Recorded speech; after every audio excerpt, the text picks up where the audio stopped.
ब्राह्मण जब तक अपनी बेटियां नहीं देगा, जब तक हम उसका भोग नहीं करेंगे, तब तक आरक्षण चलता रहेगा। बिगड़ा क्या उसका?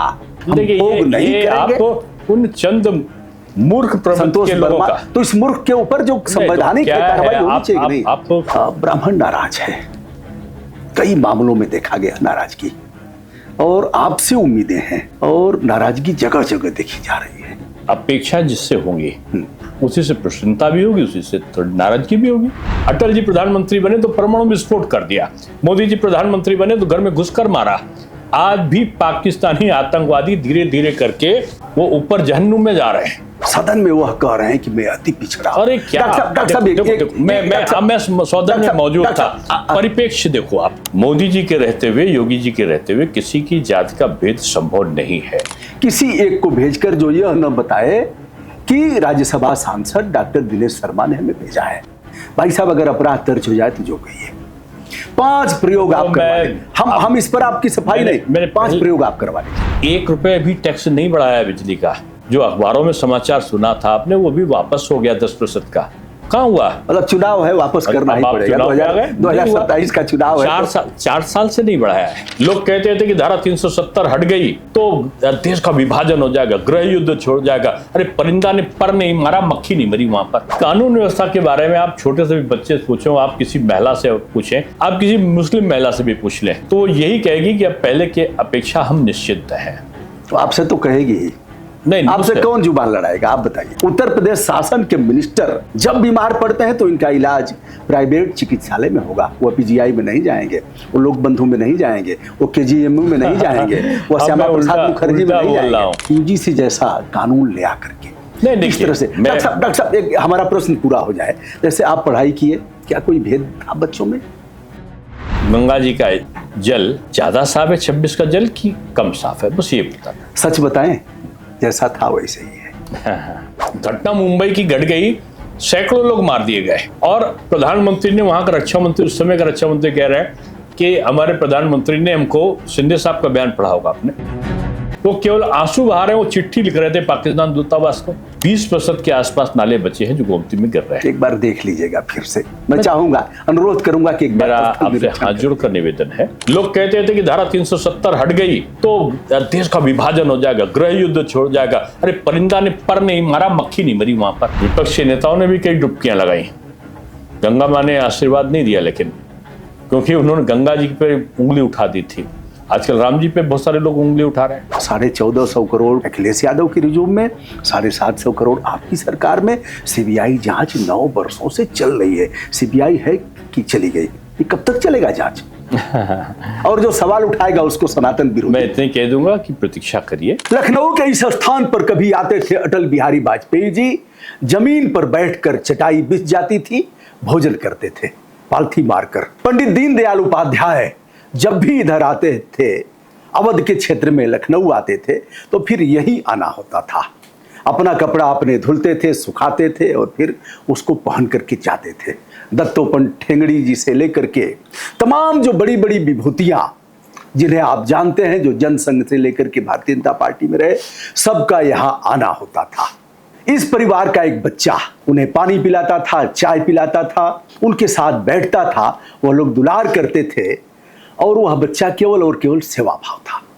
पढ़ाई लिखाई में होनहार, अच्छा पढ़ लिख करके विद्यार्थी परिषद में, तत्पश्चात प्रोफेसर बनने तक की जो यात्रा थी वह पूरी हुई। राजनीति में धीरे धीरे पदार्पण हुआ, और देखा जाए तो वार्ड के अध्यक्ष से लेकर के महामंत्री से लेकर के बढ़ते बढ़ते यूथ विंग का कई राउंड, यानी भारतीय जनता पार्टी युवा मोर्चा के प्रदेश अध्यक्ष, लखनऊ के कई बार मेयर, चुनाव में पूरे विश्व का रिकॉर्ड तोड़ा। आप समझ गए होंगे, हम हैं डॉक्टर दिनेश शर्मा जी के साथ।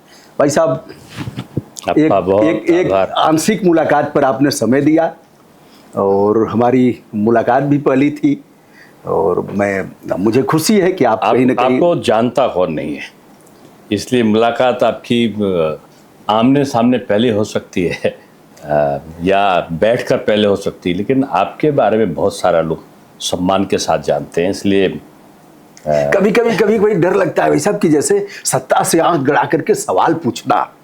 तो कभी कभी यह लगता है कि कहीं ऐसा ना हो कि सत्ता के उसका शिकार हो जाए व्यक्ति और फिर फर्जी मुकदमे दायर करा दिए जाए, जैसा कि प्रचलन में है। बहुत जगह धरना प्रदर्शन जिलों में खत्म हो गए और बाबा का ऐसा डर है कि भैया संभल के, और पुलिस पहले थोड़ा लिहाज करती थी, अब तो खट से मुकदमा दायर कर देगी। दिमाग खराब है इसका। पहले पुलिस अपराध में कोई मुकदमा दायर नहीं करती थी क्योंकि राजनेताओं का प्रभाव होता था। अब अपराध होता है तो तत्काल पुलिस कार्रवाई भी करती है और अपराध को दर्ज भी करती है।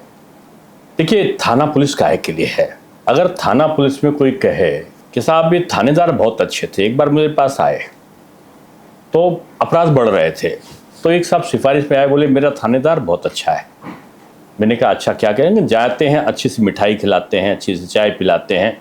मैंने कहा जो चोरी होती है, जो राजनी होती है, महिलाओं छेड़छाड़, कल साहब वो धीरे धीरे पूरा करेंगे, क्योंकि सरकार का भी तो सहयोग चाहिए। उस समय सरकार विपक्ष की थी, तो थानेदार तो ऐसा चाहिए जो त्वरित कार्रवाई करे।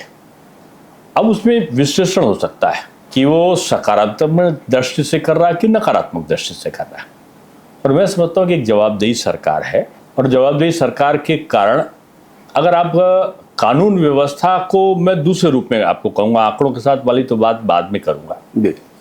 सबसे बड़ा मापक क्या होता है? मैं कॉमर्स का प्रोफेसर रहा हूँ कि जहाँ पर निवेश ज़्यादा आता है, व्यापार करने वाले लोग ज़्यादा आते हैं, जहाँ इंफ्रास्ट्रक्चर अच्छा हो रहा होता है, उसका पहला संकेत होता होगा कि उस प्रदेश में अपराध कम हो रहे हैं, यानी लोग सुकून से हैं। ये एक मैसेज जाता, तभी लोग इन्वेस्टमेंट के लिए आते हैं, और ये भाव आज उत्तर प्रदेश में बना है।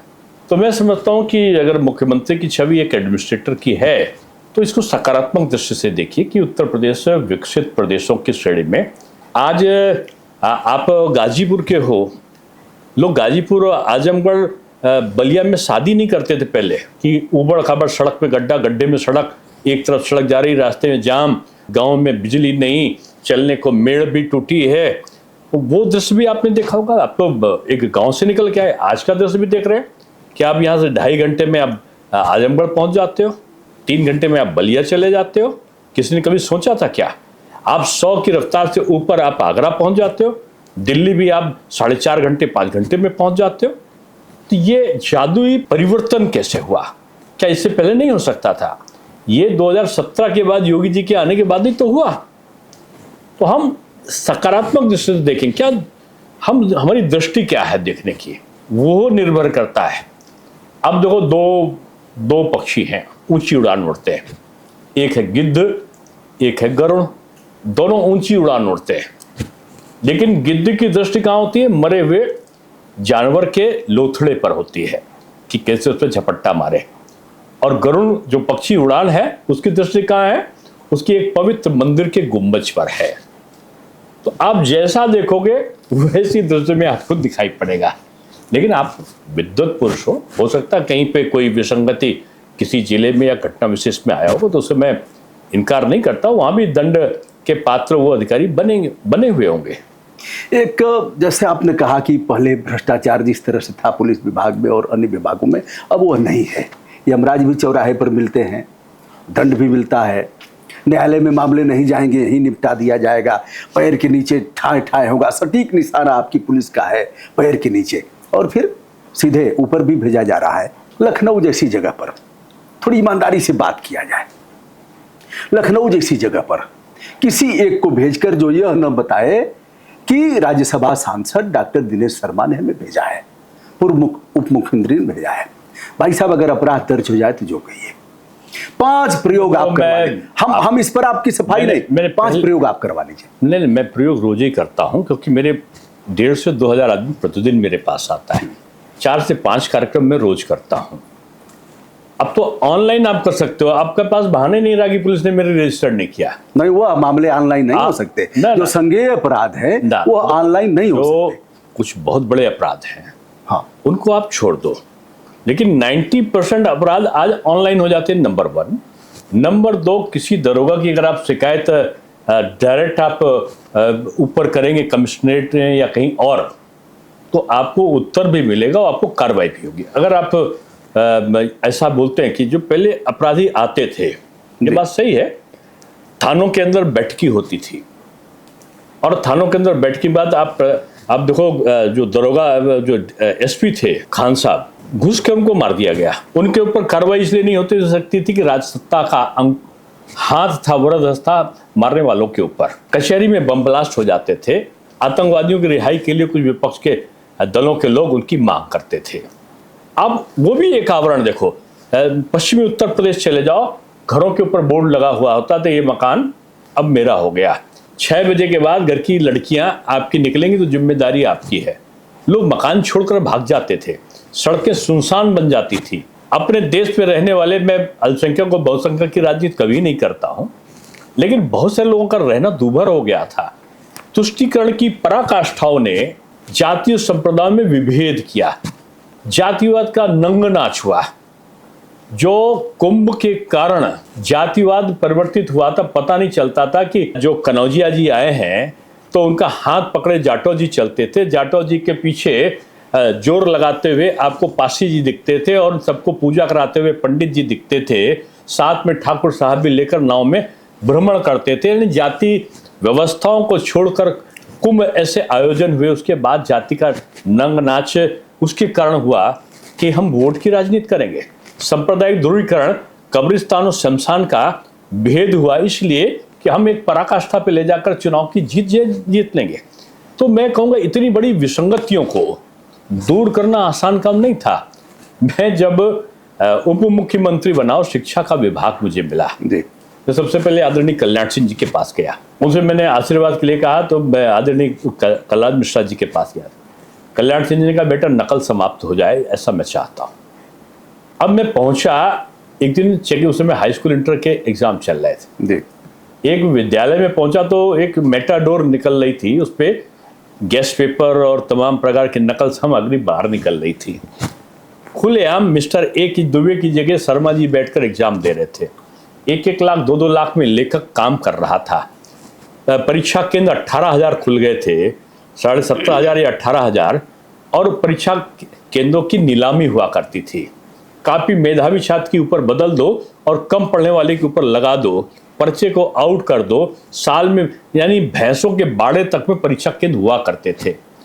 इन विपरीत परिस्थितियों में योगी सरकार आई है और उसके बाद का सुधार आप देखो, पाठ्यक्रम का परिवर्तन कर दिया। मेरे पास शिक्षा विभाग था, मैं उन्हीं के मार्गदर्शन में, योगी जी के मार्गदर्शन में काम किया। पाठ्यक्रम का परिवर्तन हुआ, व्यवसायिक शिक्षा के साथ में जोड़ा। शिक्षा नीति को करने वाला उत्तर प्रदेश का पहला राज्य उत्तर प्रदेश बना। टास्क फोर्स बनाई थी, 6-7 IAS अधिकारी थे, पुराने साहित्य विज्ञ लोग थे, और बन के एक मॉडल बना। पाठ्यक्रम का परिवर्तन, व्यावसायिक दृष्टिकोण, सारी विश्वविद्यालयों में शोध पीठ, सेंटर ऑफ एक्सीलेंस, शोध गंगा पोर्टल, बहुत सारी चीजें, डिजिटल लाइब्रेरी का करना, कंप्यूटर कक्षों का, स्मार्ट क्लासेस का निर्माण, एक युद्ध स्तर पर सारे कायाकल्प योजना में, चाहे बेसिक हो चाहे माध्यमिक हो, उनके नव निर्माण की प्रक्रिया। और 4 बिंदुओं पर काम किया गया कि नकल विहीन परीक्षा, गुणवत्ता परक शिक्षा, सुखी वन शिक्षक और तनाव मुक्त विद्यार्थी। तनाव मुक्त। अब आप उस पर, मैं जानता हूं आपका प्रति प्रश्न होगा कि नीट का पर्चा, अरे 5 साल जब वो था, एक पर्चा आप बता दो आउट हुआ हो। उसके बाद नकल, एक शिक्षक को नहीं गिरफ्तार किया, एक विद्यार्थी को गिरफ्तार नहीं किया गया। 1 अरब 30 करोड़ का खर्चा जिसने बताया था शासन ने, 1 रुपए शासन का खर्च नहीं किया। तकनीकी आधार पर एक ऐसी प्रणाली को एडॉप्ट किया जो पूरे देश के लिए एक मॉडल बना। शुल्क नियंत्रण अधिनियम लागू करके शुल्क जो फीस थी उस पर नियंत्रण स्थापित हुआ। प्राइवेट यूनिवर्सिटी का बिल लाके वो किया गया। संस्कृत विद्यालयों के अध्यापक, माध्यमिक और उच्च शिक्षा के प्रिंसिपलों को भेजा जाना। शिक्षकों का मोबाइल पे ट्रांसफर पारदर्शी तरीके से, जिस दिन रिटायर हो उसी दिन पेंशन और सब उसको मिल जाए। यानी शैक्षिक सुधार, स्वास्थ्य के सुधार, पुलिस के सुधार, इनकी प्रक्रिया को मैं समझता हूं कि योगी जी की जो योगी 1 था वो प्रारब्ध था, और योगी 2 मैं समझता हूं उसी रफ्तार से आगे जा रहा है। कभी भाई साहब इसकी क्रॉस चेकिंग हुई? जैसे आपके पास बहुत मामले आते हैं, जहां भी जाते हैं थाने के अक्सर मामले आते होंगे। मैं एक अनुरोध करूंगा, हमारी बात हो सकता है आप न माने, हमारी बात अपक्ष लगे, लेकिन मैं यह कहूंगा एक बार ऐसे बहुत मामलों में ऐसा लोग प्रयोग करते रहते हैं। कुछ अनुभव ऐसा नहीं होता। 5 थानों का आप दिखवा लें। मैं बिल्कुल कह रहा हूं मैंने कहा कि नकारात्मक और सकारात्मक पक्ष दोनों हैं। कुछ थानों में पराकाष्ठा होती है बदमाशी की, उनकी शिकायतें भी होती, उनके खिलाफ कार्रवाई के लिए आगे भी बढ़ता, कुछ जगह पे हो सकता ना होता हो, लेकिन बहुत सारे थाने अब ऐसे हो गए हैं जो त्वरित कार्रवाई के लिए तत्पर भी रहते हैं। इसलिए हम एक दो की कमी को, हम पूरे पे कमी को नहीं ढाल सकते। जो मेरा आग्रह था कि कानून व्यवस्था के बारे में आप छोटे से भी बच्चे से पूछो, आप किसी महिला से पूछें, आप किसी मुस्लिम महिला से भी पूछ लें, तो यही कहेगी कि अब पहले के अपेक्षा हम निश्चिंत हैं। तो आपसे तो कहेगी ही नहीं, आपसे कौन जुबान लड़ाएगा, आप बताइए। नहीं, मुझसे सब लोग, सब कहेंगे साहब जो हो रहा है, मैं अपनी बात तो नहीं कर रहा हूं, आप ऐसे बुद्धिजन, सुधिजन, इसीलिए मैं अनुरोध कर रहा हूं कि 5 थानों का, और कहीं नहीं, लखनऊ के 5 थानों का मैं आपसे एक अनुरोध करूंगा। गाजीपुर के एक मामले में धरना देते हुए पीट पीट करके सियाराम उपाध्याय की हत्या हो गई, और 7-8 महीने में आज तक अपराध दर्ज नहीं हुआ। मैंने आपसे अपराध दर्ज नहीं हुआ। कुछ अपवाद या सीमाओं को पूरा नैरेटिव पूरी चीज का हम नहीं बना सकते। अगर कहीं गलत हुआ है तो ठीक होना चाहिए, ऐसा मैं मानता हूं। ठीक बात है। लेकिन 1, 2, 4 घटनाओं को लेकर हम पूरे प्रदेश की जो मेहनत है उसको हम आरोपित या कटघरे में नहीं ला सकते। मेरा मानना होगा जो पहले था, अगर उसको आप तुलना करोगे तो आपको, मैं समझता हूँ 100% अच्छा नहीं होगा तो 80% अच्छा तो आपको दिखाई पड़ेगा कई क्षेत्र में। क्या आपने सोचा था कि आप कानपुर 25 मिनट में पहुंच जाओगे? नहीं सोचा होगा। क्या आपने सोचा था इतने एम्स यहाँ पर आ जाएगा? नहीं सोचा होगा। खाद का कारखाना आपके गोरखपुर में आ जाएगा? आपने नहीं सोचा होगा। हर जिले में मेडिकल कॉलेज हो जाएगा? आपने नहीं सोचा होगा। आपके 300 करीब आपके 89 नए महाविद्यालय बन जाएंगे? नहीं सोचा होगा। आज आपके 25 या 30 विश्वविद्यालय खुल जाएंगे और नए? नहीं सोचा होगा। 2 हवाई अड्डे से आज 22 हवाई अड्डे बन जाएंगे? आपने नहीं सोचा होगा। तो हम एक तरफ सोचते हैं, दूसरी तरफ ये कोई ईश्वर शक्ति प्राप्त नहीं होता या ईश्वरीय दैवी शक्तियों से आच्छादित नहीं होता। कमी होती है, बहुत सारे लोगों में होती है, लेकिन प्रयत्नों में कमी कहीं हो, रिजल्ट्स में कहीं कमी हो तो उसको दूर करने के प्रयत्न भी हुए हैं। लोगों के एक सवाल खड़ा होगा चिकित्सा स्वास्थ्य पर। भारत के संविधान के अनुच्छेद 21 में सभी को गरिमामय जीवन जीने के साथ साथ इलाज का भी अधिकार है। चिकित्सा का आप दे रहे हैं, तमाम योजनाएं आपकी संचालित हैं। लोगों का एक सवाल खड़ा होगा कि सब तो ठीक है साहब, लेकिन लखनऊ जैसी जगह पर उत्तर प्रदेश शासन के मिनिस्टर जब बीमार पड़ते हैं तो इनका इलाज प्राइवेट चिकित्सालय में होगा। वो पीजीआई में नहीं जाएंगे, वो लोक बंधु में नहीं जाएंगे, वो केजीएमयू में नहीं जाएंगे, वो श्यामा प्रसाद मुखर्जी में नहीं जाएंगे। आपको जब कोरोना हुआ था तो जितने भी मिनिस्टर्स को हुआ तो सब पीजीआई में थे, इसीलिए चले गए। मैं भी पीजीआई में था। हम लोग तो कोई भी चीज होता है तो मेडिकल कॉलेज में मेरा परिवार का सबका इलाज होता है। अब कुछ लोग होंगे जिनके पर्टिकुलर डॉक्टर से जो उनकी चिकित्सा कर रहा होगा उससे संबंध होंगे, तो एक दो चलिए सभी जा रहे हैं, जो बीमार पड़ रहे हैं 2-4 नाम आप कहिए, हम ले लेते हैं। मतलब इसलिए मैं कह रहा हूं कि ठीक है, बहुत अच्छे चिकित्सालय हैं। मैं आपकी इस बात से सहमत हूं कि चिकित्सा व्यवस्था में बहुत बड़ा सुधार हो, लेकिन सुधार नहीं हुआ इस बात से मैं सहमत नहीं हूं। आज मेडिकल कॉलेज में फ्री की दवाएं मिल रही, अगर कहीं विसंगति आई तो उसमें कार्रवाई भी हो रही। आज पीजीआई में बहुत सारे नए विभाग और विस्तारीकरण हो चुका है, एम्स खुल चुका है, तो आज 5 लाख रुपए की दवा कब मिल रहा है? पहले किसी ने सोचा था? पहले तो क्या होता था, गरीब को ये चिंता होती थी मैं कल खाऊंगा कैसे, मेरी बच्ची कैसे पढ़ने जाएगी, मैं अगर बीमार पड़ गया तो चिकित्सा कौन करेगा, मेरी लड़की की शादी कौन करेगा। अब लड़की की शादी सरकार कर रही है, योगी सरकार कर रही है। अब पढ़ने कौन जाएगा? फ्री ऑफ कास्ट की शैक्षिक इंटर तक की पढ़ाई बच्चियों की योगी सरकार कर रही है। अब वो कहाँ से वो दवा कराएगा? अब योगी जी के, मोदी जी का 5 लाख का जो आयुष्मान का वो है वो उसका कवर कर रहा है। और कोई अगर बच जाता है तो मुख्यमंत्री जो सहायता कोष है उससे कैंसर है जल्दी मिल जाता है, तत्काल मिल जाता है। आप साधारण आदमी भी लिख देता है तो उसको मिल जाता है। तो दोस्तों कई मामलों का मैं गवाह हूं पूर्ववर्ती सरकारों में, चूंकि हम आपके हैं ना उनके हैं, जो सच बात है वो कहेंगे। पूर्ववर्ती सरकारों में कई बार लिखा पढ़ी करने के बाद जब व्यक्ति का देहावसान हो जाता था तब पैसे आते थे। यह बात तो सही है कि आपकी गवर्नमेंट में आप लिखिए चौथे दिन आपके जल्दी यह पैसे आ जाते हैं और जो चिकित्सा का मौलिक अधिकार है। बहरहाल बहुत से मामलों में और भी काफी सुधार करने की आवश्यकता है। टोका-टाकी करना हमारा काम है, हस्तक्षेप करना हमारा काम है, और सही बात बताना भी हमारा काम है। नहीं, आपकी सही बात का सही जवाब देना भी मेरा दायित्व है जी। चलिए, बड़ी स्वस्थ चर्चा हो रही है डॉक्टर दिनेश शर्मा जी के साथ। अब हम आते हैं, रिकॉर्ड मतों से आपने मेयर का चुनाव जीता और वैश्विक स्तर पर सबसे बड़ा कीर्तिमान स्थापित किया आपने। आपको एक चुनाव ऐसा भी आया कि झंडा बैनर आपने सब हटा दिया और कहा कि ऐसे ही लड़ूंगा। क्या हुआ, मैं चुनाव मैदान की प्रक्रिया पे नहीं था जी। मैं यूथ का अध्यक्ष बना और उसके बाद मुझे पॉलिटिकल चेयरमैन और फिर राष्ट्रीय युवा आयोग में भारतवर्ष की युवा नीति को लिखने के लिए उस आयोग में मुझे बनाया गया माननीय अटल जी के द्वारा। और अचानक ही चुनाव के नामांकन के आखिरी दिन से पहले, एक दिन पहले मुझे फ़ोन आया खुद माननीय वाजपेयी जी का, माननीय श्री अटल जी का जी। और उनका, डॉक्टर तुझे चुनाव लड़ना है। आदरणीय कल्ला जी के साथ काम का अनुभव रहा, मेरे मार्गदर्शक रहे, कल्याण सिंह जी रहे, आदरणीय राजनाथ जी के साथ भी काम किया। तो मुझे नहीं था कि मैं जो मुझसे कहता था, अरे डॉक्टर साहब आप कभी टिकट नहीं मांगते, और मेरे साथ के लोग थे, और अगर आप टिकट नहीं मांगोगे तो ना आपको टिकट मिलेगा ना आप जीतोगे, हम लोग आपके साथ लगे, हमारा भविष्य खराब हो जाएगा। तो मैंने झूठे कह दिया। एक अटल जी की नकल बना के बोलते थे, शैलेंद्र शर्मा अटल, उनको मिनी अटल बोलते थे। तो उनकी अटल जी की आवाज़ सुना के कह रहा था कि डॉक्टर साहब आपको लड़ना है, इस प्रकार के वो हंसी मजाक हमारे आवाज़ पे हो रहा था। मैंने कहा देखना एक दिन अटल जी का फ़ोन आएगा, मैंने समझाने के लिए।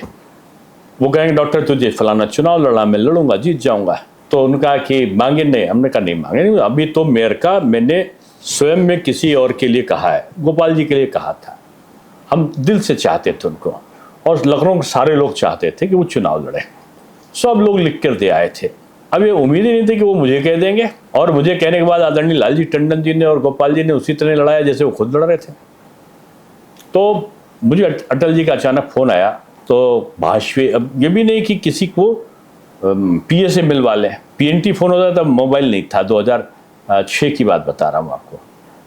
तो वो उनका, डॉक्टर तुझे चुनाव लड़ना है, वाजपेयी बोल रहा हूँ। तो मैंने समझ लिया कि शैलेंद्र शर्मा जो है, जो अटल जी की नकल करना है, वो वही गड़बड़ कर रहा है। मैंने टिकट मांगा ही नहीं है, तो मुझे कहाँ से टिकट मिलेगा। अच्छा, मोबाइल था कि नहीं, नंबर आएगा? नहीं, नंबर ऐसे था।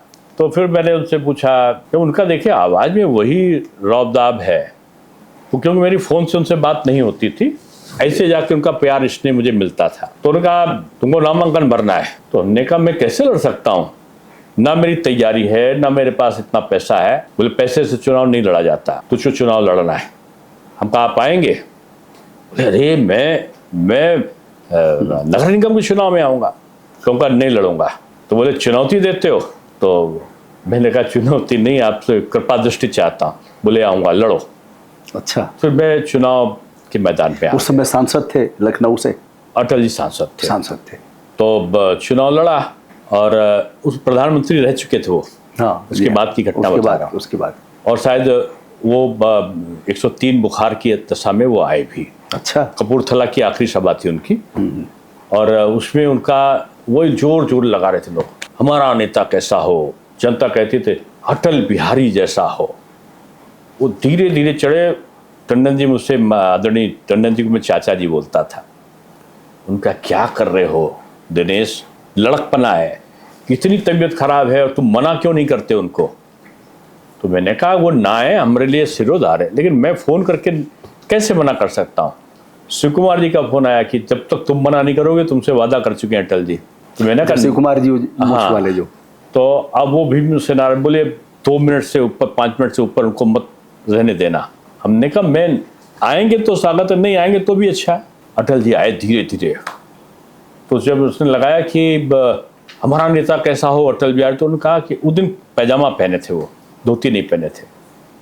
तो कह रहे धीरे धीरे चलने वाला, यूँ घुटने की दिक्कत दिखा के नेता चाहिए कि सीधे चलने वाला ऐसा नेता मेरी तरफ। और मैं ना पिद्दी का शोरबा, कोई बहुत पॉपुलर नहीं था, मैं यूनिवर्सिटी का प्रोफेसर जो था, चुनाव में बैकडोर से चुनाव लड़ाया करता था। जानते सब थे वो, मुझे सम्मान देते थे लोग, ये अच्छी बात थी। तो जनता दिनेश शर्मा जिंदाबाद करने लगी। उसके बाद उन्होंने कहा कि मेरे जैसा कैसे होना चाहिए। तो एक शांति देवी करके कार्यकर्ता थी ठाकुरगंज की, जोर से चिल्लाई, हमारा नेता कैसा हो, अटल बिहारी जैसा हो। तो उन्होंने कहा, अरे भाई क्यों हो? तो बोले, अटल जी आप बहुत अच्छे लग रहे हो। बोले क्यों अच्छा लग, ये संवाद हो रहा है सभा में। सभा में। तो उन्होंने कहा क्यों अच्छा हो, क्यों अच्छा लग रहा हूं? तो बोले आपका कुर्ता बहुत अच्छा है। तो बोले यही कहने के लिए मैं आया हूं। अच्छा। कुर्ता ये संसद है ऊपर, वो आपने मुझे दे दिया है। अब नीचे आप ये बताओ कि मैं पैजामा ना पहनूं तो कैसा लगूंगा? तो चले जा रही अटल जी ऐसा मत करना, तो ही खराब लगेगा। तो बोले बस यही कहने आया हूं कि कुर्ता आपने दे दिया है, नीचे ये मेरा पैजामा है। अरे और बस आगे मुझे नहीं कहना। मैं जहां जाता तो लोग कह रहे साहब आप तो अटल जी के पैजामा हो। मैं चुनाव जीत गया, कठिन चुनाव, सारा दल मिल के मेरे खिलाफ लड़ रहा था। मैंने 1 साल पहले दूसरे चुनाव में, अब वो चुनाव में आगे, अब मुझे मोस्ट ऑनरेबल मेयर का इजराइल में मिला, सबसे एक अलग तमाम पुरस्कार पीस एम्बेसडर का मिला। वो दौर था, काम करने का शौक़ मुझे मिला। मुस्लिम क्षेत्रों में मुझे पहली बार नहीं मिला था, लेकिन दूसरी बार क्या हुआ कि मैं जब चुनाव लड़ा, एक जगह मैं गया, मैं मेयर बनने के बाद में मलेशिया डोमिनेटेड एरिया था जी, मैं नाम नहीं लूँगा एरिया का, इमामबाड़े के पास का एरिया था। मैंने वहाँ सड़क बनवाई, पार्क बनवाई और लाइट लगवाई। मैं जाने लगा तो मेरे सीओ आ गए वहाँ के। उनका, डॉक्टर साहब आप मत जाइए, आपके पास सिक्योरिटी हम नहीं दे सकते। हम कहा क्यों? मैं लखनऊ का महापौर हूँ। लोग बोलते हैं कि फादर ऑफ सिटी होता है, वो पिता होता है, मेयर जो है फर्स्ट सिटीजन, और आप कह रहे उस एरिया में नहीं जाओ। बोले आप बीजेपी के हो। अच्छा। और वहाँ पे आपके साथ घटना घट सकती है। मेरे पास फोर्स था। मतलब नहीं, मैं आपकी फोर्स की ज़रूरत नहीं, मेरे पास एक गनर था। मैंने कहा तुम भी जाओ, मैं जाऊँगा। तो बोले आप अपनी जिम्मेदारी जाइए, मुझसे मतलब नहीं। मैंने आपकी बात टेप कर ली। मैं गया वहाँ सब कि मैं उद्घाटन करूँगा। कार से जैसे पहुँचा, आगे तो गली संकली हो गई, फिर उतर के जाना था। चारों तरफ से मुझे घेर दिया लोगों ने, और घेरने के बाद मैं हंसता रहा। मेरे साथ लोग थे वो तो भाग गए कि कहीं कोई घटना ना घट जाए। उसमें से एक साहब लुंगी पहने हुए तो बोले डॉक्टर साहब आपने पार्क क्यों बनवाई? हम कहा क्योंकि आपके बच्चे यहाँ खेल सकें, आपकी महिलाएं पार्क का आनंद ले सकें खुले में भी। लाइट क्यों लगवाई? हमने कहा जिसमें बच्चे गड़बड़ काम ना करें बैठ के, ये कैरम खेल रहे हैं या कुछ और खेल रहे हैं। कैरम तो खेलो अच्छा है, लेकिन पढ़ाई लिखाई भी करें वहाँ, और ना करें, इसलिए लगाया आपको। आपने सड़क बनवा दी, हम कहा जिसमें आपकी स्कूटर पंचर ना हो, अच्छा रहे। मैंने पाप तो नहीं किया इसको। तो बोले लेकिन हमने आपको वोट नहीं दिया था। हमने कहा मुझे पता है आप अगले बार भी मुझे वोट नहीं दोगे, लेकिन मैं तब भी कराऊंगा काम। क्यों कराएंगे? हम कहा क्योंकि मैं लखनऊ का महापौर हूँ, किसी गली का कुंचे का थोड़ी हूँ। ये मेरा कर्तव्य है, आपका जो कर्तव्य है वो आप करो, जो मेरा कर्तव्य मैं करूँगा। तब तक एक मुस्लिम बहन ऊपर से चिल्लाई, डॉक्टर साहब ऐसा नहीं, किसी ने, मैंने आपको दिया था। अच्छा। तो मैंने कहा आप बहन जी क्यों दिए थी मुझे? बोली मेरी शौहर से शर्त लगी थी कि जो गली नर्क में मुझे लेके चले आए हो ये और कोई नहीं बनवाएगा, अगर डॉक्टर साहब जीतेंगे तो बनेगी, चाहे देख लेना। मेरी शर्त लगी थी और आज मैं शर्त जीत गई कि बन गया। तो उनका शौहर बोला कि हाँ मैंने नहीं दिया था, लेकिन मुझसे गलती हो गई। हमने कहा कोई बात नहीं, खैर चला। मैं आया, दूसरा चुनाव हुआ, और दूसरे चुनाव में मैं लड़ना नहीं चाहता था। आदरणीय कल्लाद जी से मैंने हाथ जोड़कर प्रार्थना किया था। सूर्य प्रताप शाही पहले अध्यक्ष थे, तो उनसे भी कहा था। लक्ष्मीकांत जी बाद में हुए, तो उनसे मैं 1 साल पहले कहा था। लेकिन उस समय क्या हुआ कि 9 में से दुर्भाग्यपूर्ण तरीके से 8 सीटें हम लोग हार गए। और जो 8 सीटें हार गए उसमें कई सीटें थी जिसमें जमानत बचाना भी एक मुश्किल पड़ा था। वो खराब समय था, खराब प्रतिकूल समय, क्योंकि माननीय अटल जी बीमार पड़े हुए थे और लोग ये समझने लगे कि शायद मैं हार के डर से नहीं लड़ना चाहता हूँ। किसी ने कह दिया कि आपकी जमानत बच जाएगी अगर लड़ जाएंगे, बाकी का थोड़ा मुझे खराब लगा।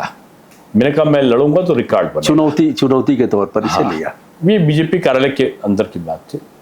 जैसे मैंने कहा कि मैं लड़ूंगा तो रिकॉर्ड बनेगा, तो दूसरे दिन अखबार ने निकाला, जमानत के पड़े लाले रिकॉर्ड के सपना पाले। अच्छा। दिनेश शर्मा। तो मुझे क्रोध आया। मैंने बाद में, जो वहाँ पे और वरिष्ठ जन थे, मैंने कहा लड़ूंगा, लेकिन अब की मैं कार्यालय नहीं खोलूंगा, किसी नेता की सभा नहीं कराऊंगा, और मैं 2 गाड़ी से ऊपर चलूंगा नहीं, चंदा 1 रुपए किसी से नहीं लूंगा, और लड़ूंगा 8 बजे के बाद रात को प्रचार नहीं करूंगा। भगवान की कृपा देखिए कि जब मैं लड़ा तो कोई छोटा बच्चा भी नहीं कहता था कि मैं जीतूंगा, और मैंने कह दिया था आदरणीय गडकरी जी को भी, राष्ट्रीय अध्यक्ष थे, और आदरणीय शिव कुमार जी को भी, कि मैं जीतूंगा तो आपको फोन करूंगा, मेरा रिकॉर्ड बनेगा। ये मेरा आत्मविश्वास बोल रहा था।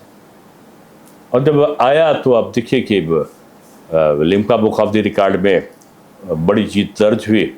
और ताजुब की बात थी, जो 27 जिनको लोग लखनऊ में मुस्लिम डोमिनेटेड वार्ड बोलते हैं, 70%, 75%, 80% तक मुस्लिम बंधु होंगे, उनमें से मैं 25 वार्ड जीत कर आया। और फिर मैं उस जगह गया जहाँ मैंने काम कराया था, तो वही सारे लोग, मैं प्रचार करने नहीं गया उनके पास में, लेकिन वहाँ भी मुझे वोट मिला। मैं जो कहना चाहता हूँ कि नकारात्मकता की राजनीति क्षणिक होती है, लेकिन धरातल पर किए गए काम आपके जीवन में वास्तविक लक्ष्य की प्राप्ति की ओर अग्रसरित होते हैं। इसलिए ये जो जातिवाद है, संप्रदायवाद है, ये क्षेत्रवाद है, ये सारे जो वाद हैं, इन्होंने हमारे विकास की यात्रा को अवरुद्ध किया है। झंडा नहीं लगाया आपने? नहीं, झंडा मतलब बीजेपी का, मतलब जैसे जो दूसरा वाला प्रचारित करके जगह जगह रास्ते में लगा देते, वो नहीं, सब नहीं लगा। गाड़ी में झंडा रहा, गाड़ी में झंडा रहा, गाड़ी में झंडा था, और दिल में झंडा था। किसी बड़े नेता को आपने आग्रह नहीं किया कि आइए हमारा प्रचार करिए? ना कोई आया, ना मैंने आग्रह किया। अच्छा, मतलब पहली बार जो आपने काम किया था, आपको बैठकें 2 हुई, आदरणीय राजनाथ जी एक बैठक में, एक में आदरणीय कल्ला जी रहे। तो मतलब मुस्लिम वर्ग के वार्ड में भी दमदारी से आप चुनाव जीते, प्रतिकूल परिस्थितियों में। उन लोगों ने आपको गले लगाया? अभी भी लगाते हैं, अभी भी लगाते हैं। मैं उसकी बात है, 98 से आपका ऐशबाग ईदगाह है, आप पूछिएगा, कोई मुख्यमंत्री हो, कोई राज्यपाल हो, अतिथि में ही रहता हूँ वहाँ पे ईदगाह के दिन। आप शिया धर्मगुरु से आप मिल के पूछिएगा, उनका जो मुहर्रम का या किसी का होता है तो शायद अपने आगे वो मुझे ही रखते हैं। लेकिन कितना जातिवाद आप खत्म करेंगे? सब खत्म कर रहे हैं, गले लगा रहे हैं, बहुत कुछ आपने यहाँ मेंटेन किया, बड़ा कीर्तिमान स्थापित किया, यूजीसी जैसा कानून ले आकर के। नहीं, इस तरह से डॉक्टर साहब एक हमारा प्रश्न पूरा हो जाए। जैसे आप पढ़ाई किए, क्या कोई भेद था बच्चों में? क्या आप प्रोफेसर रहे? फिर से इसका एक लाइन में जवाब दूंगा। हाँ। किसी के द्वारा किए गए किसी भी इस प्रकार के प्रसंगों को मोदी जी के रहते हुए, योगी जी के रहते हुए किसी की जाति का भेद संभव नहीं है, नंबर 1। और इस प्रकार के कानूनों के पक्ष में मैं कभी नहीं रहा। नंबर 2, मोदी जी के रहते हुए एक भी व्यक्ति के साथ, चाहे वो पिछड़ा हो, चाहे अगड़ा हो, चाहे अनुसूचित हो, अंबेडकर जी के पंचतीर्थ मोदी जी ने बनाए हैं। पिछड़ा आयोग को संवैधानिक दर्जा मोदी जी ने दिया है। सवर्णों के लिए 10% का अतिरिक्त जो आर्थिक आरक्षण का EWS जो है आरक्षण मोदी जी ने दिया है। इसलिए जाति का विभेद मोदी जी के रहते हुए संभव नहीं है, और इस प्रकार का कानून कभी नहीं आएगा, इसकी मैं गारंटी देता हूं। जब सदन में आपका प्रधानमंत्री 3 बार जो मुख्यमंत्री रहे हैं, तीसरी बार प्रधानमंत्री हैं, सदन में वह कह रहे हैं कि मैं अति पिछड़ा। अरे क्या डॉक्टर साहब, मैं सदन में मौजूद था। परिप्रेक्ष्य देखो आप, परिप्रेक्ष्य क्या था? परिप्रेक्ष्य जातिवाद की गणना करके लोग कर रहे थे, तो उन्होंने कहा था कि मैं भी, भैया आप लोग कहते हो कि मैं उससे आता हूं, उस प्रसंग पे कहा था। उसके पहले जिन्होंने भाषण दिया था और जातिवाद और पिछड़ा का और दलित का छदम उत्पीड़न की बात जो जब वो कर रहे थे, तो उस पर उन्होंने कहा कि मैं बनाऊं दलित आदिवासी आज राष्ट्रपति इस देश के लिए कम है क्या? जातिवाद मैं नहीं मानता, ये आगे का चीज नहीं दिखाया गया। जो आजकल रील इतनी खतरनाक है कि 2 शब्द तो दिखा देगी, बाद के 4 शब्दों को नहीं दिखाती। अगर आप पूरा भाषण सुनेंगे तो परिप्रेक्ष्य आपको साबित हो जाएगा। आप तो चूंकि आपकी पृष्ठभूमि ऐसी रही है, पिताजी संघ में थे, सारे संघ के प्रचारक यही आते थे, 2 रोटी मिलती थी, 2 ही रूम था। आज भी गली में आपका घर है, अभी भी 2 ही रूम है, अभी भी 2 रूम है। कहीं बनाए नहीं, कहीं विदेश नहीं बना पाए? क्या बात करते हैं आप? अरे सब विदेश में बना रहे हैं। मेरे पिताजी के पास में मकान, उनका शौक था मकान का, उनका अच्छा बिजनेस ₹10 से शुरू किया था। गरीब ब्राह्मण थे, जो आप कथाओं में पढ़ते हो, एक गरीब ब्राह्मण था। तो गरीब भी थे, कर्मकांडी भी थे, पहलवान भी थे, समाज के प्रति समर्पित भी थे, लेकिन अपने पौरस से, ईमानदारी के साथ उन्होंने किया। 150 आदमी मेरे वहाँ काम करता था। पिताजी के 7, 8, 10 मकान रहे। ये अलग विषय है, ऐसा नहीं है। रहता इसलिए कि इसमें माता पिता की खुशबू आती है मुझे, अपने पूर्वजों के पुण्य विचारों का भाव आता है अंतरात्मा में। मैं जिस दिन घर से निकलते समय, आते समय अम्मा के और पिताजी के जब तक पैर नहीं छूता था, आने के बाद पैर नहीं, भले डिप्टी सीएम रहा हो, मेयर रहा हो, पैर नहीं दबाता था, सिर नहीं दबा, कभी मैं सोया नहीं। और वो अनकॉन्शियस थे, उसमें उन्होंने जो भी कह दिया होगा मैंने सब कुछ पालन किया। क्यों? इस धरती का अगर कोई ईश्वर होता है वो माता और पिता है, और उनके आशीर्वाद से जो चलता वो कभी कठिनाइयों में नहीं आता। इसलिए वो कल्पनाएं हुआ करती हैं, लोग आदर्श होते हैं। बना लेना, अरे पैसा बना लेना बहुत आसान है, सम्मान, यश, कीर्ति और आत्म संतोष को बना लेना बड़ा मुश्किल होता है। आपकी पृष्ठभूमि रही नमस्ते सदा वत्सले मातृभूमे तोया हिंदू भूमे सुखम वर्धितो हम। तो एक तो संघ में यह चीज़ें, भेदभाव मिटाना, जातिवाद खत्म करना, एक साथ सभी का बैठ करके भोजन करना और तमाम ऐसे कार्यक्रम चलाए जाते हैं।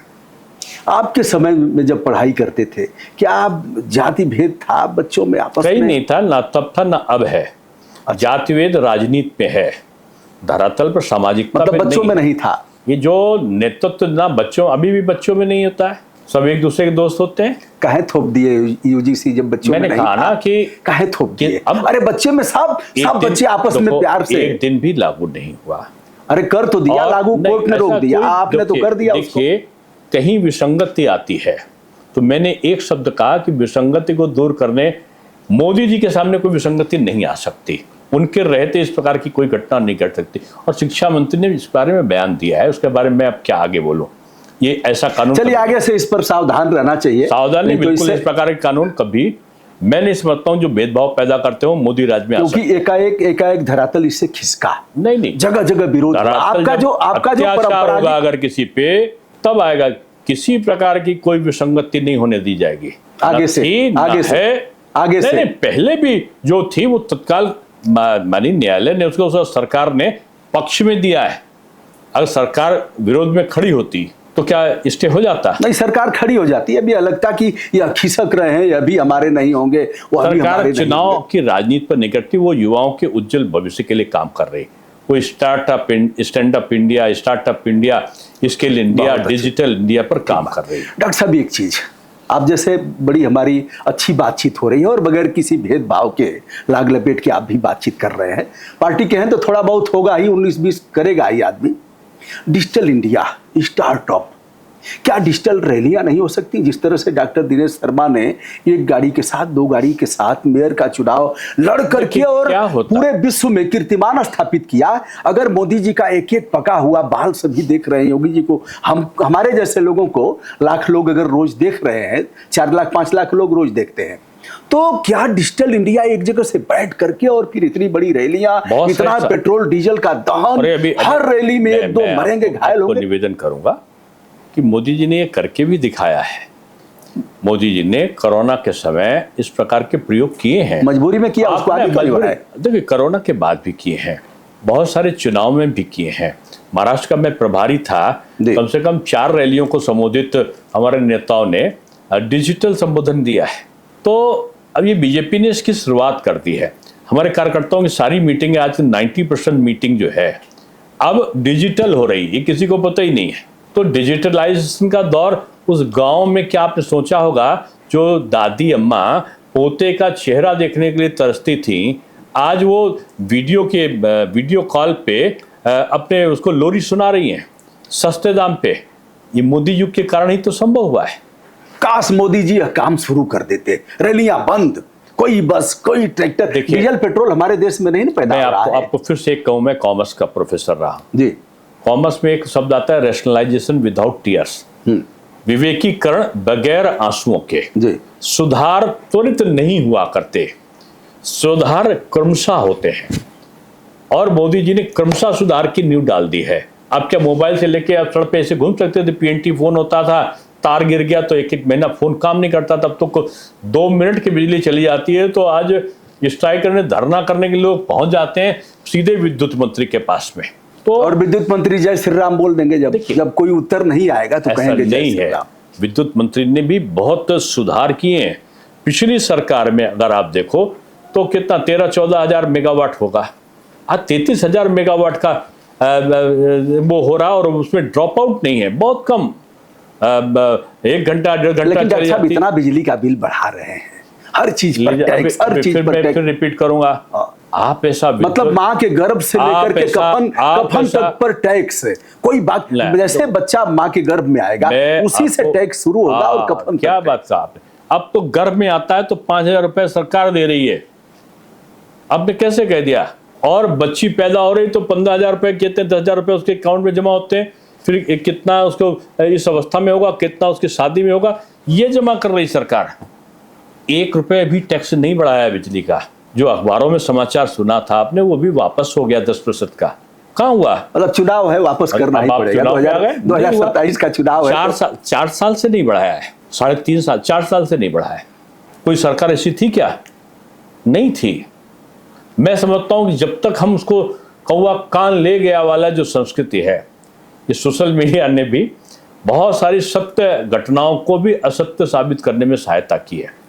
और मैं समझता हूं कि आप ऐसे अच्छे लोग हैं जो सकारात्मक दृष्टि भी दिखाते हैं और नकारात्मक भी आईना दिखा देते हैं। अच्छी चीज, और ये लोकतंत्र के लिए जरूरी भी है। लेकिन आप ये कल्पना करो, कोई सरकार अच्छा काम कर रही हो, ऑपरेशन सिंदूर हो रहा हो, अब वो बम गिन रहे हो, कितने बम दिखाए हमको दिखाओ। अब विपक्ष को संतुष्ट करने के लिए कैमरा लेके युद्ध मैदान में जाना पड़ेगा।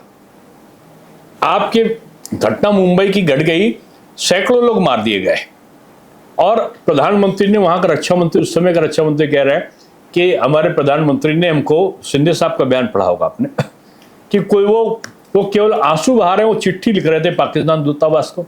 2-3 घटनाएं हुई ऑपरेशन सिंदूर के पहले।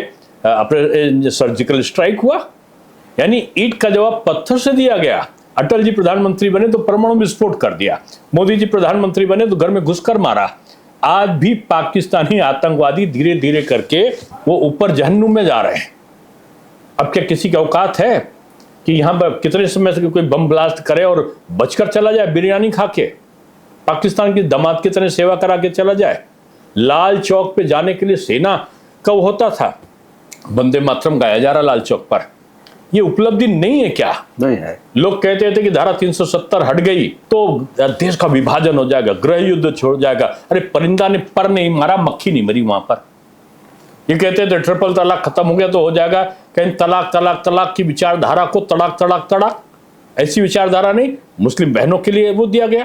कहते राम जन्मभूमि नहीं बनेगा, माननीय न्यायालय का आदेश आया और भव्य मंदिर जनता के पैसे से बना, और मुस्लिम बंधुओं ने भी सहयोग किया। ये वातावरण बनाने पर है। अब कोई अपराधी मर जाए तो पूछते हैं जात, फलानी जात का क्यों मर गया, फलानी संप्रदाय क्यों मर गया। अगर पुलिस पे कोई गोली चला रहा है तो उससे पूछे भैया तुम हाउ कौन जात के, तब मैं तुमको जवाब दूंगा। नहीं हो सकता ऐसा। इसलिए सरकार की कभी मजबूरी भी होती है, कभी सरकार के नीचे के अधिकारियों का जो सकारात्मक होता है उससे कहीं कमी भी हो सकती है। लेकिन सरकार जवाबदेही सरकार है।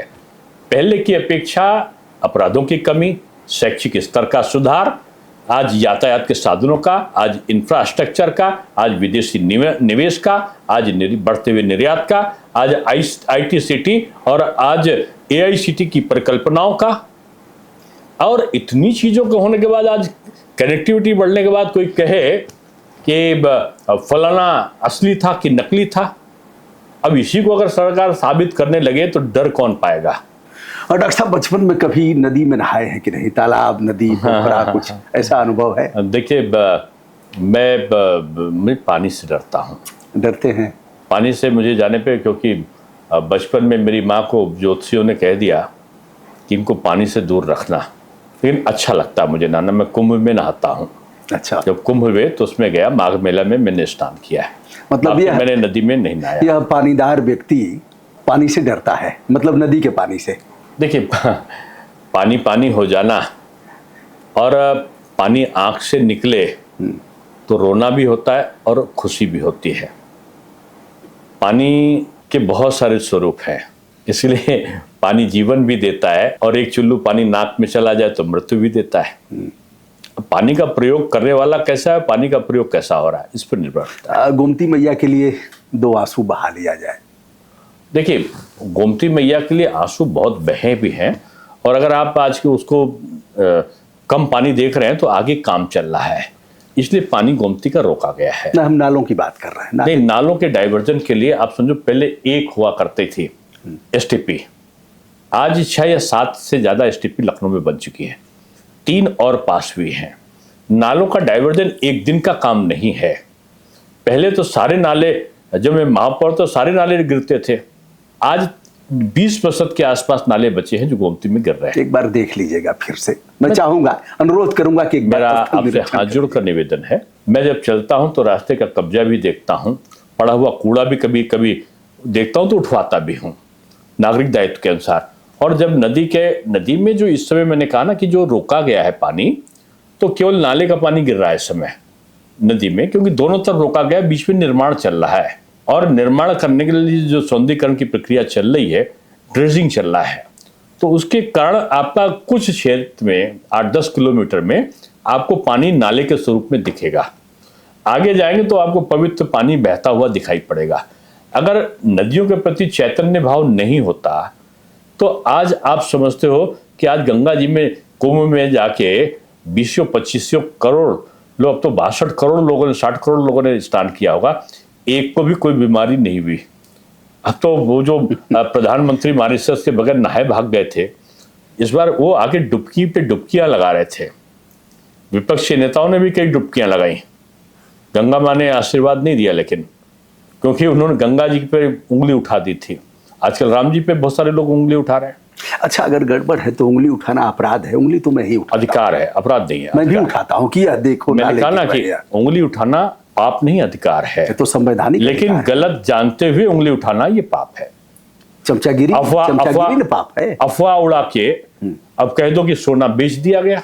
नहीं, गंगा जी पर गंगा जी पर ही अभी बात किया जाए। नहीं, गंगा जी का अब बनारस घूम के आओ ना। अरे हम आप प्रयागराज में वहीं के हैं, वहीं के हैं। चलिए, आप वाराणसी गए हैं तो मैं बता रहा हूँ, 2 संगम है वाराणसी में, एक बरुणा का है और मेरा एक लाइन का प्रश्न का, एक 80 का है। मैं ये एक प्रश्न का कह रहा हूं, 2014 के पहले का, 2017 के पहले का गंगा जी का जल और अब 2026 का जल ज्यादा साफ है? 26 का जल की कम साफ है? बस ये बता। सच बताएं, जैसा था वैसे ही है। जैसा अगर ऐसा होता, जैसा था तो इतने सारे आयोजन होते, इतने सारे लोग स्नान करते हैं। मैं इतना कह सकता हूं कि पहले से बहुत सुधार हुआ है, एकदम सुधार हो जाएगा। मैं फिर से कहूंगा, ठीक बात है, सुधार की प्रक्रिया। डॉक्टर साहब अंतिम सवाल के क्रम में चलते हैं, आपने बड़ा समय दिया। एक आदित्यनाथ योगी जी, जब प्रथम कार्यकाल आपका हुआ, आप लोगों ने शपथ लिया, तो मुख्यमंत्री जी संभवतः आप ही रहे होंगे, गोमती का सर्वेक्षण किया, स्पॉट वेरिफिकेशन, उसमें देख करके बड़ा गुस्सा आया। और गोमती पहले से भी पूर्ववर्ती सरकार में जो हुआ था, यानी 1450 करोड़ रुपए पास हुए थे। शिवपालानंद जी उस समय सिंचाई मंत्री थे, उनके चचा, और अखिलेश यादव चीफ मिनिस्टर थे। आदित्यनाथ योगी के पहले कलम से, पहले धार की स्याही से केंद्रीय अन्वेषण ब्यूरो यानी सीबीआई जांच की शपथ की गई। डबल इंजन की सरकार थी, सीबीआई जांच स्वीकार कर ली गई। फ्रांस से फव्वारा आना था, उसमें बसें चलनी थी पानी के भीतर, क्या क्या था। सीबीआई जांच आज तक चल रही है। यह देखिए, 9 साल से सीबीआई जांच चल रही है। मैं अंतिम बात कह रहा हूं, उसके बाद भी 750 करोड़ भारतीय जनता पार्टी की गवर्नमेंट ने दिया, यानी 1450 करोड़ अखिलेश यादव की रिज्यूम में, 750 करोड़ आपकी सरकार में। सीबीआई जांच 9 वर्षों से चल रही है। सीबीआई है कि चली गई, मतलब जिंदा है कि मर गई? ये कब तक चलेगा जांच? और जो सवाल उठाएगा उसको सनातन विरोधी। मैं इतने कह दूंगा कि प्रतीक्षा करिए। अच्छा, पारदर्शी व्यवस्था है, और सरकार ने किया होगा, जो भी वर्तमान सरकार ने एक एक पैसे का उन्होंने हिसाब दिया है, और वो जो विकास किया है वो सामने दिख रहा है। आज गंगा नदी में आपका स्टीमर चलता दिखाई पड़ता है बनारस में, तो आज तटों का सौंदर्यीकरण आपको गोमती पे भी दिखाई पड़ता है, ऐसा नहीं है। आज आपको मनकामेश्वर वन दिख रहा है तो आपको श्रद्धा उपवन भी दिख रहा है, आपको खाटू श्याम वाटिका दिख रही है तो आपको गोविंद बल्लभ पंत उपवन भी दिख रहा है। क्या डुबकी लगाते हुए भी लोग देखे जा रहे हैं कहीं? देखिए, मैं कह रहा हूँ थोड़े दिन की प्रतीक्षा कर लीजिए। अच्छा। अभी जो 2-3 महीने का काम चल रहा है, मैं समझता हूँ कि बरसात के तुरंत बाद तक वो पूरा हो जाएगा। 27 के बाद वो होगा, लोग डुबकी लगाएंगे गोमती में। अरे अभी लगाते थे, अभी काम चल रहा है ना, तो थोड़े दिन के लिए 8-10 किलोमीटर बाधित है, बाकी में पानी स्वच्छ है। जब पानी रोक देंगे तभी तो निर्माण काम करेंगे। कुछ पुल बन रहे हैं, कुछ वो बन रहे हैं, तो थोड़ी सी प्रतीक्षा करनी चाहिए, मैं समझता हूँ। आप ब्राह्मण समाज के सबसे बड़े चेहरे हैं अगर देखा जाए प्रदेश में। मैं छोटा हूँ। अरे आप कहेंगे छोटा, सब कहते हैं, सब कहेंगे कि अरे भैया हम तो बड़े छोटे हैं, और ऐसे कहते हैं। मतलब उसका यह भी होता है कि हमारी तारीफ करो। हालांकि मैं आपको ऐसे नहीं कह रहा हूँ। अगर कोई कहता है अरे भैया हम तो बड़े बड़े अल्प लोग हैं, बड़े छोटे हैं, तो उसका मतलब यह है कि हमारी प्रशंसा करो। आप पर मैं नहीं कह रहा हूँ। मैं प्रशंसा बिल्कुल नहीं चाहता हूँ। नहीं, बिल्कुल हम महसूस कर रहे हैं जिस भाव से आप मिले हैं और जो सादगी हमने देखा है। ब्राह्मण नाराज है, कई मामलों में देखा गया नाराजगी, और आपसे उम्मीदें हैं। जैसे 2 चेहरे हैं, एक डॉक्टर दिनेश शर्मा, एक ब्रजेश पाठक, और नाराजगी जगह जगह देखी जा रही है। विभिन्न संगठन बने हैं उनका। जो जनता होगा तो जनता से अपेक्षा जिससे होंगी उसी से प्रसन्नता भी होगी, उसी से थोड़ी नाराजगी भी होगी। अब ये तो घर में पिता से ही सारी अपेक्षा होती है बच्चे को, और पिता जब पैसा दे देता है तो बच्चा जल्दी से खुश हुआ। कोई किसी चीज में डांट दिया, किसी ने नहीं किया तो नाराज भी हो जाता है। लेकिन बच्चा तो बच्चा होता है, पिता उसका संरक्षण करता है। अगर कहीं कोई, मैं तो कहता हूँ कि ब्राह्मण जाति नहीं है, ये श्रेष्ठ जीवन जीने का संस्कार का नाम है। ब्राह्मण एक ऐसा समर्पण भाव का विचार है जो अपने लिए नहीं, वो समाज के प्रति समर्पित भाव से काम करने का एक उद्देश्य बनता है।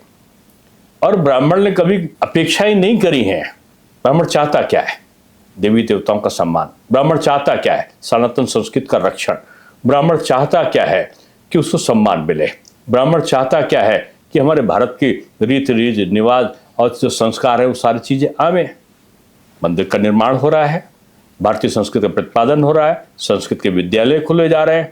पर्यटक के तौर पर आज काशी विश्वनाथ, आज अयोध्या, आज नैमिषारण, आज विंध्यवासिनी धाम, आज चित्रकूट धाम, इन सब का आज सौंदर्यीकरण हुआ है। ब्राह्मण को चाहिए क्या इसके अलावा? नहीं, देखो, ब्राह्मण एक ऐसी जाति है। आपको मैं एक घटना बताऊं कि ब्राह्मण को लोगों ने, ये अंग्रेज और मुगलों ने बदनाम किया लड़ाने के लिए। ब्राह्मण के तपस्वी जीवन का, समर्पित जीवन का उल्लेख करने के बाद बजाय उसको दूसरे रूप में उन्होंने परिभाषित करना शुरू कर दिया। कहानी क्या थी? एक बार मैकाले आए और उनके साथ में एक जो जिसको आज आप पिछड़ा कहते हो, पहले कोई नागड़ा था ना, पिछड़ा था, जाति थी नहीं, वर्ण व्यवस्था थी। पढ़ाओगे, अध्यापन करोगे, श्रेष्ठ जीवन जो सबसे कष्टमयी जो जीवन व्यतीत करता था वो ब्राह्मण था।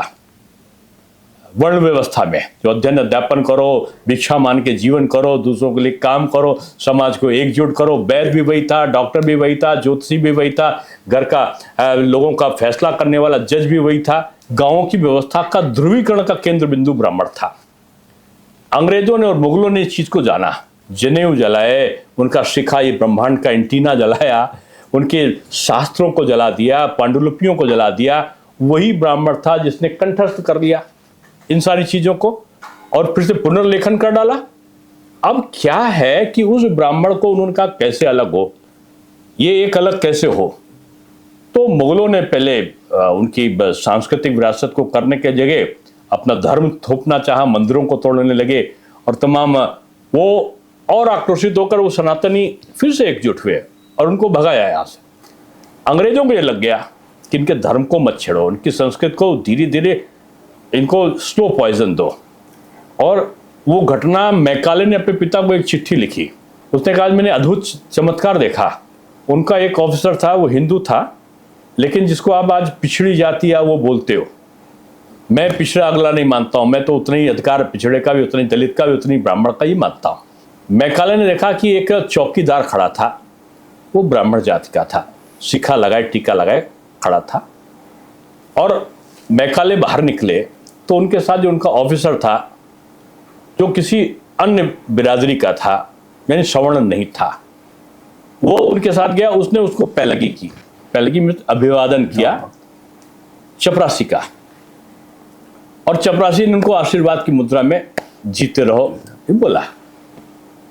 तो मैकाले ने उससे पूछा कि क्या, ये तो ऑफिसर है, इस चपरासी को प्रणाम कर रहा है। तो उन्होंने अफसर ने कहा, ये ब्राह्मण देवता है, ये वो है जो अपने लिए कुछ नहीं करते, ये समाज के लिए सबको करते, ये सबको जोड़ के यही रखे हैं। ये शादी करते हैं, विवाह होता है तो भी इस में खुशी में, मरने के बाद भी सबका तेरही में जीम कर सारे घर का जो दुख है वो अपने में ग्रहण कर लेते हैं, सारा दोष अपने में ग्रहण कर लेते हैं। और खुशी होती है तो ये कहते हैं कि मानव का कल्याण हो, प्राणियों का सद्भाव ना हो, सबके प्राणियों के लिए, जीवों के लिए, सबके लिए, ये दुश्मन का भी कल्याण की बात करते हैं। और सबसे बड़ी चीज है, शादी ब्याह होगा तो कहेंगे एक ने एक नाई जी का है, दूसरा ने एक धोबी, जब तक नहीं आएंगे तब तक वो काम नहीं पूरा होगा। और जो एक नेक जो है माली का होगा, एक नेक जो है वो कहार का, कांची का होगा, केवट का होगा।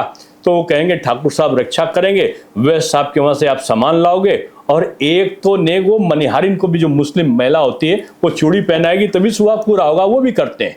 यानी ये वैद्य भी हैं, ज्योतिषी भी हैं, शिक्षक भी हैं, ये समाज को जोड़ने वाले भी हैं, यही तो ब्राह्मण देवता है। तब मैकाले ने कहा, अच्छा ये ब्राह्मण देवता है तो इसका वो संस्कार नष्ट करना है।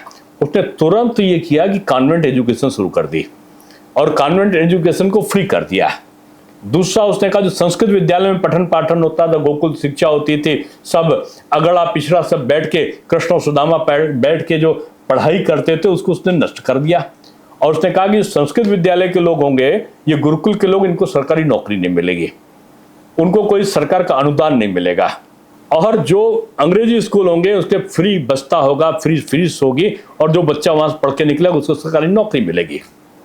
उसने काले अंग्रेज पैदा करना शुरू कर दिया। और जान के ताजुब होगा, ये कहीं आपने पढ़ा नहीं होगा, उसने ये भी किया कि ब्राह्मणों के बच्चों को इन कॉन्वेंट स्कूल में भेजो, ज्यादा से ज्यादा एडमिशन लो। तो उससे लोगों ने पूछा, यार ब्राह्मणों के बच्चों को क्यों कह रहे हो? तो बोला, यही तो सबको जोड़ते हैं। जब ये अंग्रेजी दाह हो जाएंगे खुद में, इनका टीका सिखा और ये सब जो है हाय हलो में बदल जाएगा, तो समाज अपने आप बदल जाएगा। इस मनोवृत्ति से लोगों ने, जो इसको आप ब्राह्मणवादी व्यवस्था कहते हो, ब्राह्मणवादी व्यवस्था कभी नहीं रही। वो ब्राह्मण व्यास जी के वेद को, महाभारत का वाचन करता रहा, वो वाल्मीकि जी की रामायण का व्याख्यापित करता रहा, वो जो कबीरदास जी और तमाम रैदास जी की भक्ति का विवरण देता रहा, वो जो था यदुवंशी कृष्ण जी की गीता का उपदेश देता रहा, वो तो सबके दूसरी चीज का प्रतिपादन कर रहा था। उसी को पंडित, ओ पंडित, अच्छा तुम पंडित हो, मिश्रा हो। वो पंडित जी जो ब्राह्मण देवता होते थे, उन पंडित जी को इन सब लोगों ने एक पंडिताओं वाले पे कर दिया। ब्राह्मण कभी किसी का अहित नहीं चाहता, उसको जाति के बंधन में मत बांधिए। और उसको ये किससे खुश है किससे नहीं, वो भारतीय संस्कृति का प्रतिपादन करने वाला एक ऐसा महामानव है जो जातियों के बंधन से मुक्त है। इसलिए उसको कभी इस प्रकार से कह के, मुझे तो कोई कहता है आप ब्राह्मण, अरे मैं ब्राह्मण कर्म से भी हूं, क्रिया से भी हूं, डंके की चोट पे हूं, लेकिन वो ब्राह्मण हूं जो समाज में भेद नहीं, अगड़े का भेद नहीं, पिछड़े का भेद नहीं। मैं दानुक जी के वहां जाके चाय पीता हूं। बड़ोस में इस बस्ती को मैंने इसलिए नहीं छोड़ा, आप आए होगे सारे मकान यहाँ पर जो आप मकान देख रहे हो, ये धोबी परिवार रहता है, कनौजिया परिवार। ये आगे पूरी कॉलोनी यहाँ धानुक बस्ती है। ये यहाँ पे आप चलोगे तो यहाँ ब्राह्मण परिवार दो ही होंगे, उनके बीच में मैं रहता हूँ, सबको जोड़ के रखता हूँ। चारों तरफ मुस्लिम परिवार है, तो ब्राह्मण एक होता है लेकिन सबको, अनेकों को एक करता है। इसलिए मैं कहता हूं, ये जो लोग सोचते हैं कि मैं ब्राह्मण को भुलावा देके उसको भटका दूंगा, नहीं भटकेगा वो। मतलब आप लोग अच्छी तैयारी कर लिए हैं कि ब्राह्मण नाराज जो है उसको खुश कैसे करना है, ब्राह्मण कैसे नाराज, कैसे ब्राह्मण देश राष्ट्र बर्बाद किया, ऐसा नहीं। और देखिए सबका यहाँ पर है, यहाँ पर पासियों समाज का राज्य था, वो रजवाड़े हुआ करते थे। यहाँ पर मौर्य वंशियों का राजवंश था, चोल वंश का राज था, यहाँ पर नंद वंश यानी नई समाज का राजवंश रहा। यहाँ पर चौहानों का रहा, यहाँ पर राजपूतों का रहा है। आपने सुना बाजीराव पेशवा को छोड़ दो, आपने कभी सुना कि ब्राह्मणवादी व्यवस्था कहाँ से आप आई? कौन ब्राह्मण राजा हुआ था? जो वो ब्राह्मण तो एक समाज को जोड़ने वाला काम करता था, कभी गुरु के पद पर रहता था, कभी शिक्षक के पद पर रहता था। फिर कहते हैं कि ब्राह्मणवादी व्यवस्था। अरे ब्राह्मणवादी व्यवस्था नहीं थी, वो व्यास जी की व्यवस्था, वो वाल्मीकि जी की व्यवस्था, वो चोल वंश की व्यवस्था, वो मौर्य वंश की व्यवस्था, सब सम्मानित लोग थे। चंद्रगुप्त मौर्य ऐसे लोग पूरे देश को एकजुट करने वाले थे। पांचवी साम्राज्यों को मैं अपना पूर्वज मानता हूं।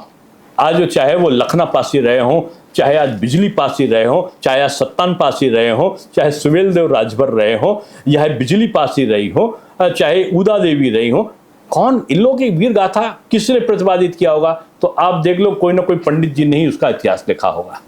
तो इसलिए ये मिथ्या है। खुश हो जाएंगे और ब्राह्मण जो नाराज हैं खुश हो जाएंगे। इतना बढ़िया आपने इसकी ब्राह्मण व्याख्या किया है। आशीर्वाद देते, तो ब्राह्मण को यही चाहिए और क्या? अरे औरों को धन चाहिए बावरी, ब्राह्मण को धन केवल भिक्षा। इसी पर ब्राह्मण खुश हो जाएगा। सारी जातियों को छोड़ने की माला पिरोने वाला एक अग्रणी कार्य करने वाला डोरा है। इस डोरा पे ही अगड़ा, पिछड़ा, अनुसूचित, दलित, भील, आदिवासी, इन सबकी मोतियां जो हैं वो माला है जो सनातनी आवरण का बना हुआ है। तो ये पुष्प की माला को विखंडित मत करे कोई। ब्राह्मण जब तक अपनी बेटियां नहीं देगा, जब तक हम उसका भोग नहीं करेंगे, तब तक आरक्षण चलता रहेगा। बिगड़ा क्या उसका? आईएएस किसका है? उसका शीर्ष कौन है आईएएस का? भारतीय प्रशासनिक सेवा किसके अंडर में आता है? प्रधानमंत्री, गृह मंत्री। और ऐसा कहकर के कुछ बिगड़ा ही नहीं उसका।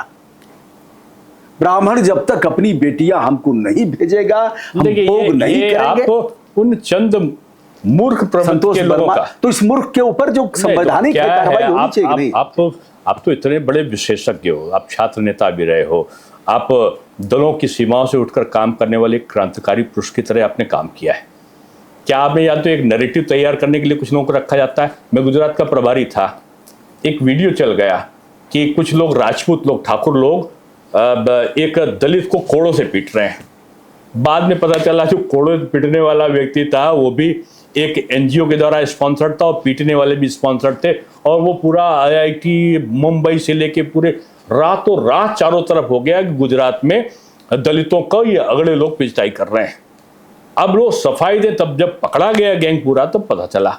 तो ये नैरेटिव तैयार करते हैं। आप क्या समझते हो? ब्राह्मण समाज को गाली देने के लिए फलाना समाज के लोग आगे, फलाना समाज थोड़ी देता है, उसके चंद दो लोग जो बिक जाते हैं वो गाली देते हैं। और ब्राह्मण समाज में भी फलाना असंतोष, ये जो थोड़े थोड़े वीडियो चलते हैं ना, ये स्पॉन्सर्ड टाइप के आजकल नैरेटिव तैयार करने वाले एपिसोड बनते हैं। नेता भी भाषण देता है तो नैरेटिव के हिसाब से देता है, और आचरण भी करता है तो दूसरा, जैसे लगता है कि पूरा ब्रह्मांड के सुधार के लिए उसी का जन्म हुआ है। ऐसा नहीं है, सारे लोग ऐसे नहीं होते।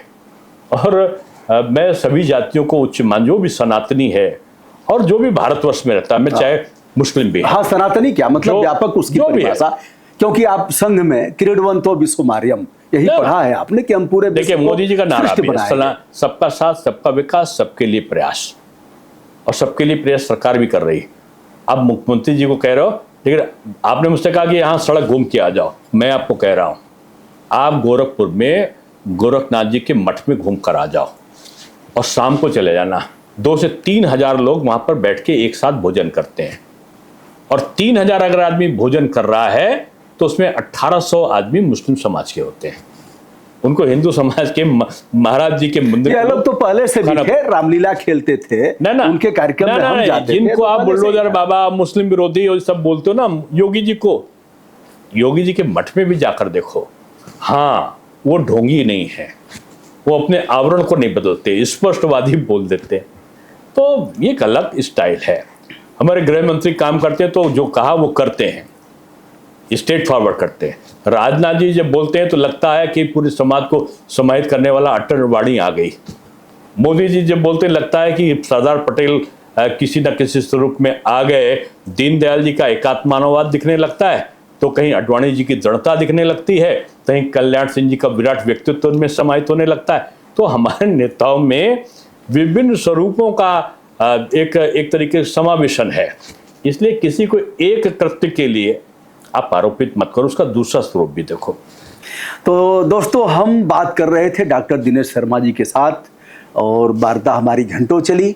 फिर अगले एपिसोड में आपके जो प्रश्न आएंगे उस पर हम वार्ता करेंगे। अच्छा लगा आपने हमें समय दिया, बहुत बहुत धन्यवाद। आपको अच्छा लगा, मुझे बहुत अच्छा लगा, धन्यवाद। और मैं समझ रहा था आपको केवल मैं सोशल मीडिया में उसमें मैं आपके देखता था, और आपकी खुली अट्ठहासी भाषा और ठेठ क्या बोलता हूँ कि पूरबिया भाषा में निर्विवाद रूप में जो संवाद होता रहा, तो मैं नहीं चाहता था मैं किसी संवाद को छिपाऊं, लेकिन आपने भी बड़े मंत्रमुग्ध तरीके से संवाद किया। हो सकता है मैंने संवाद को काटा हो, लेकिन निश्चित रूप में मुझे भी आपको अच्छा लगा, मुझे बहुत अच्छा लगा। मंगल कामनाएं, सादर आभार। प्रणाम।